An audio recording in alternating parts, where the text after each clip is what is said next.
Hey everyone, it's meteorologist Christy Shields. I want to show you our tropics tracker and what Hurricane Michael is currently at and what's going to happen. National Hurricane Center just did an update at 10 this morning. Now it's 10:30. So here's a look at Hurricane Michael at this point. That eye getting closer and closer to the panhandle of Florida.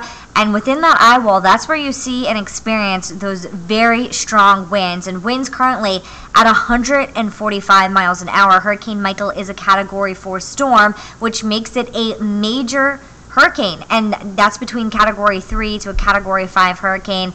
And it is going to have a lot of storm surge, flooding, and also winds packed in this area of Florida. And also seeing some outer bands and even some rainfall in the Tampa area from this storm. Again, it's moving north-northeast at 13 miles an hour, and currently it is 65 miles south-southwest of Panama City, Florida. So hopefully everyone along the panhandle took those evacuations seriously and have left that region. Here at home, nothing's going on, and really Michael's not going to have any direct impacts for us in central Pennsylvania, but later we will see some cooler air from that. But again, let's go back into Florida. You can see that eye wall is very prevalent on our Doppler. And once that eye does move across the land, that's when it will officially make landfall. So we're just a few hours away from that here across the region, expected to make landfall later this afternoon. Again, this is a current look at Doppler, but already heavy bands of rain impacting not only the panhandle of Florida, but also into Alabama and Georgia. So taking a closer look, you see that blue around the eye wall. That's where you have the strongest winds and the most potent rain and everything. You can see that blue there. That means it's very heavy rainfall currently. Also, there's bands in Panama City just to the south of Tallahassee showing that blue as well. Again, heavy, steady bands of rain and even some hail mixed in. And with these outer bands, you can even get tornadoes that spin up, and that could be an issue in those regions. So again, St. Mark's dealing with steady, heavy rain at this point. Also into Panama City, just to the north of there, dealing with that rainfall. And I want to show you how much rain already has fallen. Just to the south of Port St. Joe, 4.4 inches of rain has already fallen.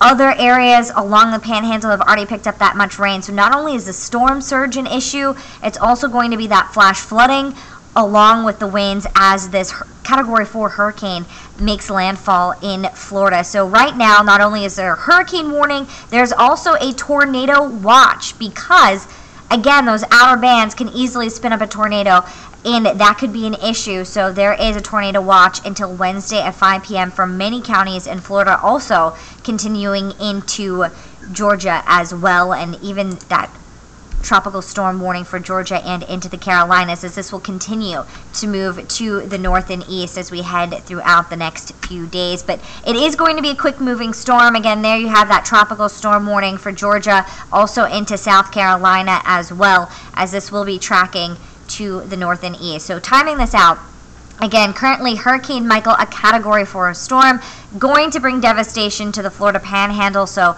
again, thoughts with everyone there. Hopefully they heeded those warnings. But quickly, if we take a look at this hurricane tracker, it's going to move out of that area and exit. Once it does make landfall, it's going to weaken as it does so, and by Thursday afternoon, it'll already be into the Carolinas, and it will have downgraded, it looks like weakened, to a tropical storm. But the Carolinas do not need any more rainfall, and there is that potential of some flash flooding there. And then as we head into Friday and Saturday, it's going to continue to push off the eastern seaboard and into the Atlantic Ocean. So again, no direct impacts for us here in central Pennsylvania, but we will get some cooler air because we'll have northerly winds, and this hurricane's taking all of the energy in the area basically along the eastern seaboard. So for us, that means cooler air being pushed down from Canada. So weekend outlook for us, check this out. Temperatures in the 50s and 60s. Saturday, we actually could drop into the 30s, may even see our first frost, but no direct impacts from Hurricane Michael. We're going to keep you updated throughout the entire day. Again, thoughts to everyone on the Florida Panhandle.